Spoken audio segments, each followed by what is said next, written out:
সুপ্রিয় শিক্ষার্থীবৃন্দ, অভিভাবকবৃন্দ এবং শিক্ষকবৃন্দ, যারা যারা আমার এই ক্লাসটিকে দেখছেন সবাইকে আমার পক্ষ থেকে এবং আচারি অনলাইন ক্লাসের পক্ষ থেকে অনেক অনেক শুভেচ্ছা। আশা করছি আপনারা সবাই ভালো আছেন, আমিও ভালো আছি। আমি স্মৃতি রানী সেন, সহকারী শিক্ষক, বালিয়া লক্ষ্মীথান উচ্চ বিদ্যালয়।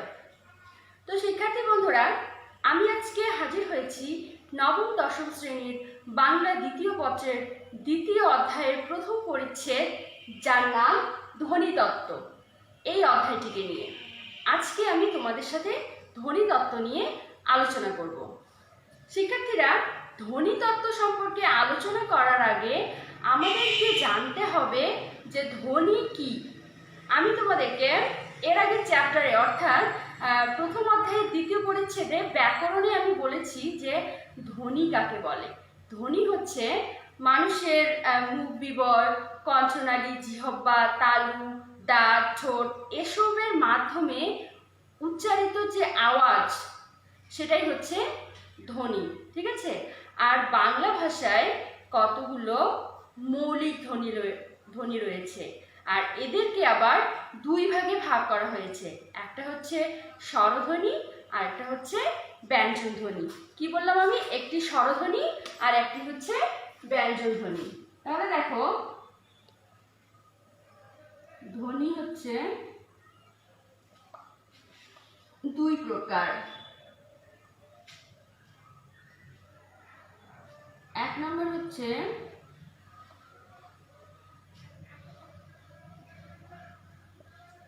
স্বরধ্বনি। স্বরধ্বনি কি? যে ধ্বনি উচ্চারণের সময় ফুসফুস তাড়িত বাতাস, অর্থাৎ আমাদের ফুসফুস থেকে যেই বাতাসটা বের হয় সেটা মুখ বিবরে কোথাও বাধা পায় না। কি বললাম আমি? যে ধ্বনি উচ্চারণের সময় ফুসফুস তাড়িত বাতাস আমাদের মুখ বিবরে কোথাও কোনো বাধা পায় না, সেটাই হচ্ছে আমাদের স্বরধ্বনি। আমাদের স্বরধ্বনি হচ্ছে যেমন স্বরেয়, স্বরেয়া, রস্বই, দীর্ঘই। আমরা জানি যে এরকম আমাদের স্বরধ্বনি রয়েছে কয়টি? 11টি আমাদের স্বরধ্বনি রয়েছে। এবার আসবো আমি ব্যঞ্জন ধ্বনি নিয়ে।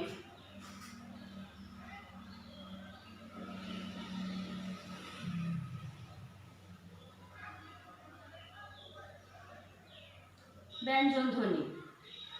ব্যঞ্জন ধ্বনির সংজ্ঞাটা কি হবে? যে ধ্বনি উচ্চারণের সময় ফুসফুস তাড়িত বাতাস মুখ বিবরের কোথাও না কোথাও বাধা পায়। কি বললাম আমি? যে ধ্বনি উচ্চারণের সময় ফুসফুস তাড়িত বাতাস মুখ বিবরের কোথাও না কোথাও বাধা প্রাপ্ত হয় তাকে ব্যঞ্জন ধ্বনি বলা হয়। ঠিক আছে? তাকেই ব্যঞ্জন ধ্বনি বলা হয়। ব্যঞ্জন ধ্বনি আমাদের কয়টি? ক, খ, গ, ঘ, এরকম আমাদের ব্যঞ্জন ধ্বনি রয়েছে 39টি। ব্যঞ্জন ধ্বনি রয়েছে 39টি। ঠিক আছে? এটা হচ্ছে আমাদের ধ্বনি সম্পর্কিত আলোচনা। এবার আমি আলোচনা করব বর্ণ সম্পর্কে। শিক্ষার্থীরা, আমি তোমাদের বর্ণ সম্পর্কে আলোচনা করেছিলাম প্রথম অধ্যায়ের দ্বিতীয় পরিচ্ছেদে। বর্ণ কাকে বলে? বর্ণ কাকে বলে? তাহলে এই যে ধ্বনি নির্দেশক যে চিহ্নটা বা প্রতীকটা আমরা লিখিতভাবে ব্যবহার করব। ধ্বনি নির্দেশক বর্ণ বা চিহ্নকেই কি বলা হয়? বর্ণ বলা হয়। ধ্বনি নির্দেশক প্রতীক বা চিহ্নকেই বর্ণ বলা হয়। বর্ণ হচ্ছে দুই প্রকার। এক হচ্ছে স্বরবর্ণ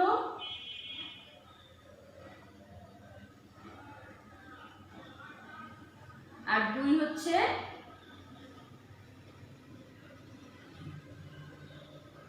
ব্যঞ্জন বর্ণ। ঠিক আছে? স্বরবর্ণটা কি তাহলে? স্বরবর্ণের লিখিত রূপকেই স্বরবর্ণ বলা হয়। হ্যাঁ, স্বরধ্বনির যে লিখিত রূপটা হ্যাঁ, সেটাই হচ্ছে স্বরবর্ণ। কি কি লিখিত রূপ দেখো, এর আগে বলছি আমি স্বরেয়, স্বরেয়া, রস্বই, দীর্ঘই ইত্যাদি। আর ব্যঞ্জন বর্ণটা কি তাহলে? ব্যঞ্জন ধ্বনির লিখিত রূপকেই ব্যঞ্জন বর্ণ বলা হয়। ব্যঞ্জন ধ্বনির লিখিত রূপকেই ব্যঞ্জন বর্ণ বলা হয়। ব্যঞ্জন বর্ণ কি কি এর আগে বলেছি, ক, খ, গ, ট ইত্যাদি। ঠিক আছে, এবার আমি যেটা সম্পর্কে আলোচনা করব সেটা হচ্ছে বর্ণমালা। কি নিয়ে আলোচনা করব? বর্ণমালা। যে কোনো ভাষার, হ্যাঁ, যে কোনো ভাষার বর্ণের সমষ্টিকেই বর্ণমালা বলা হয়। কি বললাম আমি?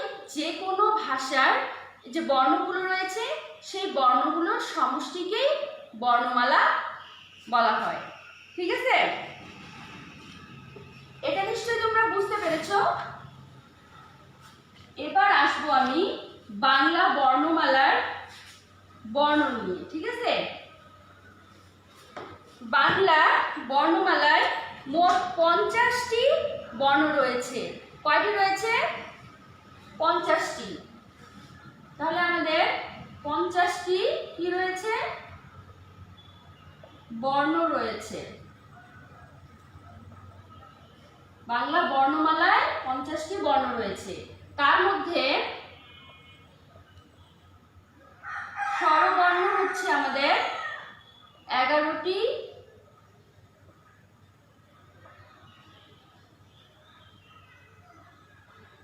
ব্যঞ্জন বর্ণ হচ্ছে 39টি। তাহলে মোট হচ্ছে কয়টি? মোট হচ্ছে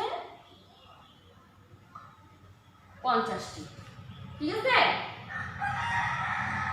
এখন এই যে মোট 50টি বর্ণমালার বর্ণ আমরা পেলাম, এখন এগুলোর মধ্যে আবার মাত্রার ভিত্তিতে প্রকারভেদ রয়েছে। ঠিক আছে, তাহলে এখানে এই 50টা বর্ণের মধ্যে পূর্ণ মাত্রার বর্ণ হচ্ছে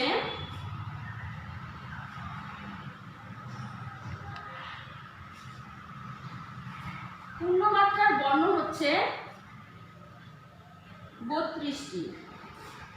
তারপরে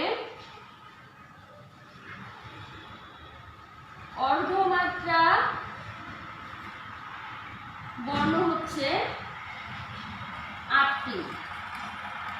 আর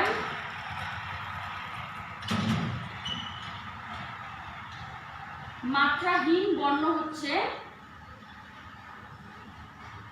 10টি। তাহলে মোট কয়টি হলো?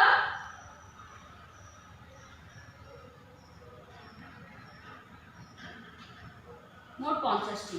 দেখো, তোমরা কি বুঝতে পারতেছো যে আমাদের যে 50টি বর্ণ রয়েছে তার মধ্যে পূর্ণমাত্রার বর্ণ হচ্ছে 32টি, অর্ধমাত্রার বর্ণ হচ্ছে 8টি, মাত্রাহীন বর্ণ হচ্ছে 10টি এবং এই যে মোট বর্ণ 50টি। মিলে গেছে? ঠিক আছে, এটা তোমরা বুঝে থাকলে এবার আমি যে আলোচনাটায় আসব সেটা হচ্ছে কার এবং ফলা। কার এবং ফলা নিয়ে আমি আলোচনা করব।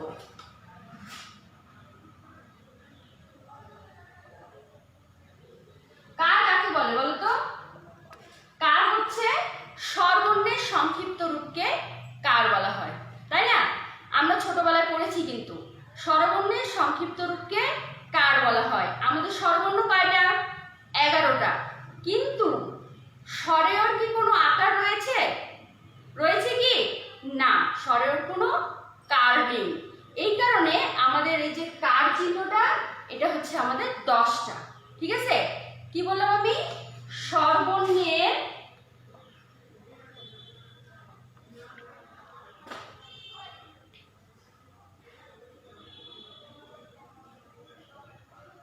স্বরবর্ণের সংক্ষিপ্ত রূপকে কার বলা হয়। এখন দেখো আমাদের যেগুলো কার কি কি আমরা সেগুলো দেখব। স্বরেয়া হচ্ছে আকার, রস্বই ঋষিকার, দীর্ঘ এ দীর্ঘিকার, হ্রস্ব হচ্ছে রুসুকার, আর দীর্ঘ হচ্ছে দীর্ঘকার। হ্যাঁ, আর রি হচ্ছে রিকার, এ হচ্ছে একার, ওই হচ্ছে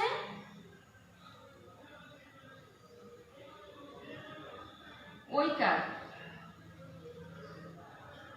ও হচ্ছে ওকার, আর ও হচ্ছে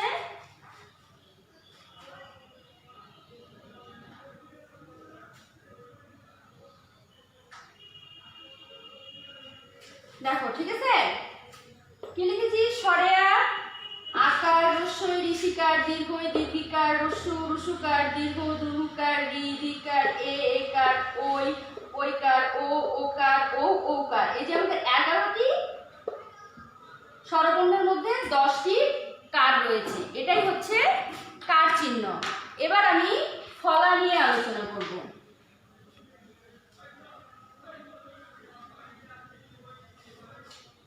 এবার আলোচনা করব ফলা নিয়ে।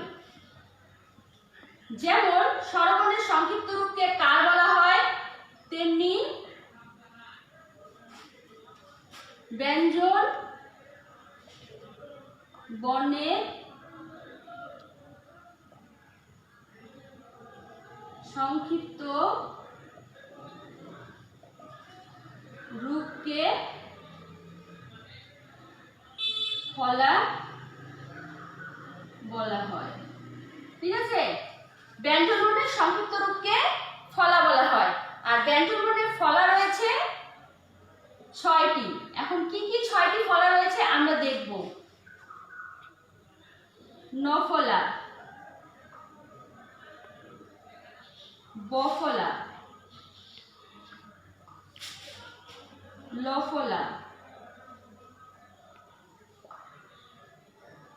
মফলা,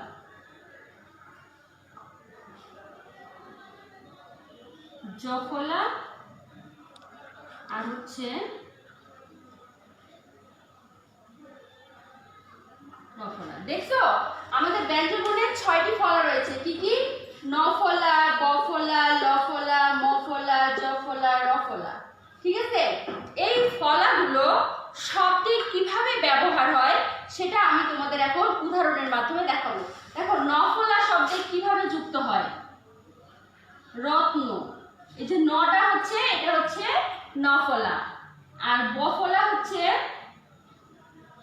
বিশ্বাস, এই যে ব, এটা হচ্ছে বফলা। আর লফলা দেখো ক্লান্ত, এই যে ল, এটা লফলা। আর ম হচ্ছে মফলা হচ্ছে এই যে জন্ম, এই যে মটা। তারপর জফলা দেখো বিদ্যা, এই যে জফলা। আর এই যে রফলাটা দেখো বর্ষণ, এই যে দেখো এটা হচ্ছে রেফ। আর রফলার আরেকটা ব্যবহার রয়েছে গ্রহ, এই যে দেখো রফলা। ঠিক আছে? এইভাবে আমাদের শব্দের মধ্যে এই ফলাগুলো ব্যবহার হয়ে থাকে। তো শিক্ষার্থী বন্ধুরা, আমরা হচ্ছে কার সম্পর্কে জানলাম, ফলা সম্পর্কে জানলাম। এখন আমরা আরো একটি গুরুত্বপূর্ণ জিনিস সম্পর্কে জানব। সেটি হচ্ছে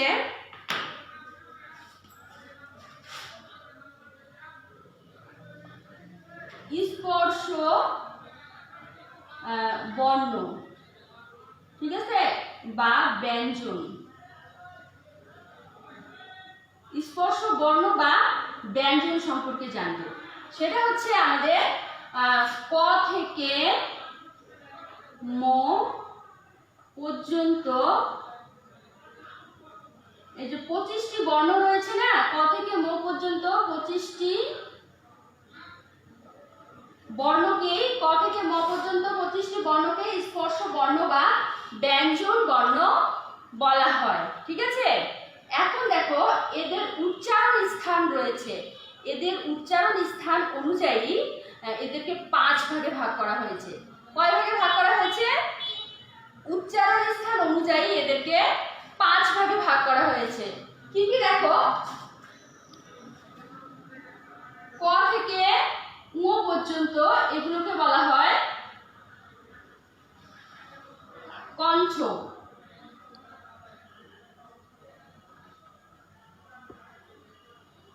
চ থেকে ইয় পর্যন্ত বলা হয় তালব্য।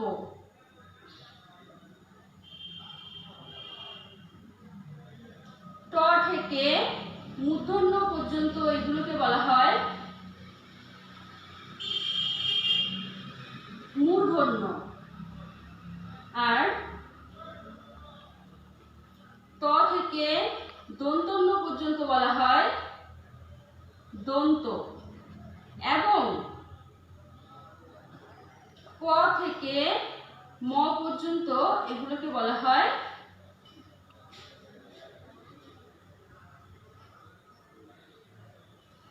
ওষ্ঠ। ঠিক আছে, আমি কি বললাম যে এদেরকে কয় ভাগে ভাগ করা হয়েছে? 5 ভাগে। ক থেকে উ পর্যন্ত বলা হয় কণ্ঠ, চ থেকে ইয় পর্যন্ত বলা হয় তালব্য, ট থেকে মূর্ধন্য পর্যন্ত বলা হয় মূর্ধন্য, ত থেকে দন্তন্য পর্যন্ত বলা হয় দন্ত, এবং প থেকে ম পর্যন্ত বলা হয় ওষ্ঠ। ঠিক আছে, এটা হচ্ছে আমাদের স্পর্শ ব্যঞ্জন। এখন দেখো, আমরা স্পর্শ ব্যঞ্জনের আরো একটি বিষয় সম্পর্কে জানব। সেটি হচ্ছে স্পর্শ ব্যঞ্জনের উপর ভিত্তি করে এদেরকে 2 ভাগে ভাগ করা হয়েছে। একটা হচ্ছে অঘোষ বর্ণ আর একটা হচ্ছে ঘোষ বর্ণ। এখন প্রথমে আমি আলোচনা করব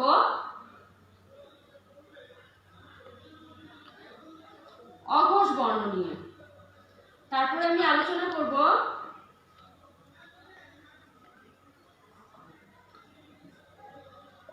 ঘোষ বর্ণ নিয়ে। অঘোষ বর্ণ হচ্ছে যে ধ্বনি উচ্চারণের সময় স্বরতন্ত্রী অনুরিত হয় না, আমাদের যে স্বরতন্ত্র রয়েছে সেটা অনুরিত হয় না, সেটাই হচ্ছে আমাদের ঘোষ ধ্বনি। ঠিক আছে, যেমন দেখো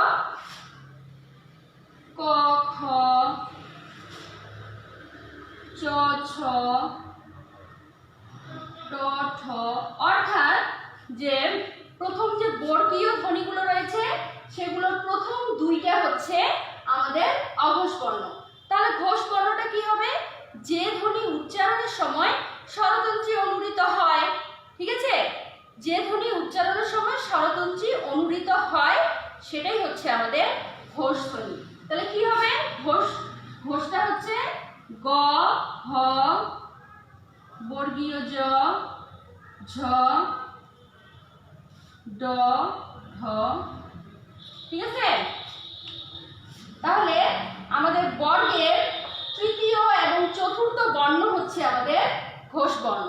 ঠিক আছে, কি বললাম আমি? ব্যঞ্জন বর্ণের বা বর্গের তৃতীয় এবং চতুর্থ বর্ণটাই হচ্ছে ঘোষ বর্ণ। এবার দেখো, আবারও এদেরকে 2 ভাগে ভাগ করা হয়েছে। একটা হচ্ছে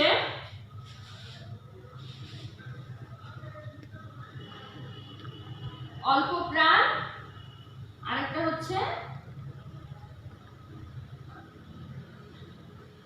মহাপ্রাণ। দেখো, অল্প প্রাণ ধ্বনিটা কি? যে ধ্বনি উচ্চারণের সময় বাতাসে চাপের স্বল্পতা থাকে। কি বললাম আমি? যে ধ্বনি উচ্চারণের সময় বাতাসে চাপের স্বল্পতা থাকে সেটা হচ্ছে আমাদের অল্প প্রাণ ধ্বনি। দেখো কিভাবে, ক, গ, চ, বর্গীয় জ। ঠিক আছে, অর্থাৎ বর্গের প্রথম এবং তৃতীয় ধ্বনিটাই হচ্ছে, তৃতীয় বর্ণটাই হচ্ছে আমাদের অল্প প্রাণ। হ্যাঁ, এবং তার মহাপ্রাণটা কি হবে? যে ধ্বনি উচ্চারণের সময় বাতাসে চাপের আধিক্য থাকে, বাতাসে চাপের আধিক্য থাকে সেটাই হচ্ছে আমাদের মহাপ্রাণ ধ্বনি। সেটা হবে খ, ঘ। হ্যাঁ, আর হচ্ছে দ্বিতীয় এবং চতুর্থ, তাহলে হবে ছ আর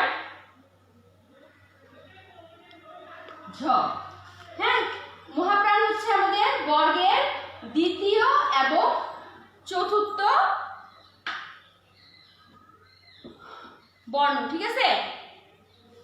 যদি এটা তোমাদের বোঝা হয়ে থাকে তাহলে আমি এখন কিছু বর্ণ সম্পর্কে আলোচনা করব, যেগুলো নাম নিয়ে এখন আমি আলোচনা করব। দেখো, আমাদের স্বরবর্ণের মধ্যে আমি বলছি যে আমাদের স্বরবর্ণ 11টি, ঠিক আছে? তার মধ্যে ওই এবং ও, এই যে দুটি বর্ণ রয়েছে না, এগুলো হচ্ছে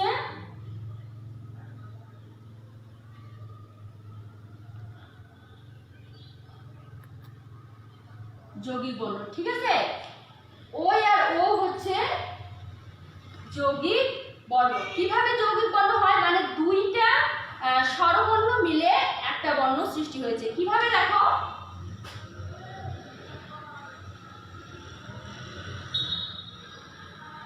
স্বরেয় যোগ রস্বই মিলে হয়েছে ওই, হ্যাঁ? আর স্বরেয়া যোগ রস্বই মিলে হয়েছে ও, ঠিক আছে? যেহেতু দুইটা বর্ণ মিলে একটা বর্ণ সৃষ্টি হয়েছে, তাই ওই এবং ও হচ্ছে যৌগিক বর্ণ। এখন আমি ব্যঞ্জন বর্ণের মধ্যে আসব। ব্যঞ্জন বর্ণের মধ্যে আমাদের দেখো এই যে অনুস্বার, বিসর্গ, হ্যাঁ, চন্দ্রবিন্দু, এই বর্ণগুলোকে কি বলা হয়? এগুলো কিন্তু সরাসরি কোনো শব্দের ক্ষেত্রে আমরা ব্যবহার করতে পারি না, এগুলো কোনো বর্ণের সাথে যুক্ত করে আমরা ব্যবহার করি। সেজন্য এই বর্ণদেরকে বলা হয় পরাশ্রয়ী বর্ণ। কি বলা হয়? পরাশ্রয়ী বর্ণ, যেহেতু এগুলা অন্য বর্ণকে আশ্রয় করে। আবার দেখো, আমাদের যে শেষের যে বর্ণগুলা উ, ইয়, মূর্ধন্য, দন্তন্য, ম, এগুলোকে কি বলা হয়? এগুলো উচ্চারণ আমাদের নাসিকার সাহায্যে করা হয়, এজন্য এই বর্ণগুলোকে বলা হয় অনুনাসিক, অনুনাসিক বা নাসিক্য বর্ণ, ঠিক আছে? কি বলা হয়? এগুলোকে অনুনাসিক বা নাসিক্য বর্ণ। কেন বলা হয়? কারণ এগুলো নাসিকার সাহায্যে উচ্চারণ করতে হয়। এবার আসবো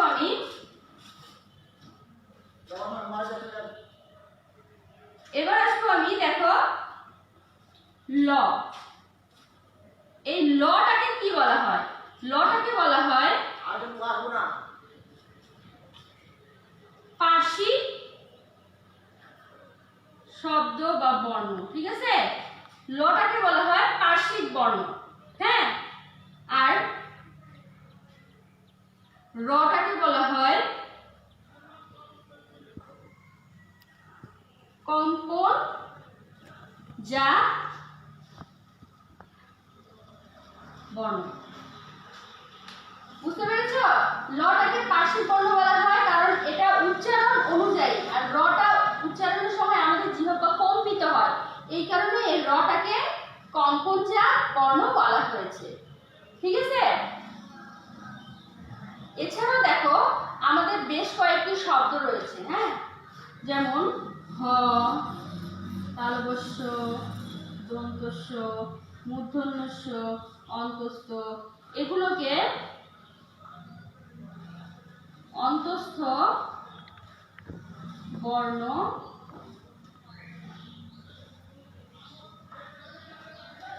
বলা হয়। তো শিক্ষার্থী বন্ধুরা, তোমরা কি আমার এই ক্লাসটি বুঝতে পেরেছো? এটা কিন্তু আমাদের প্রাইমারি লেভেলের একটা ক্লাস, ঠিক আছে? যেটা তোমাদের জন্য আমি মনে করি সব থেকে সহজ, যেগুলো তোমরা প্রাইমারি লেভেল থেকে পড়ে এসেছো।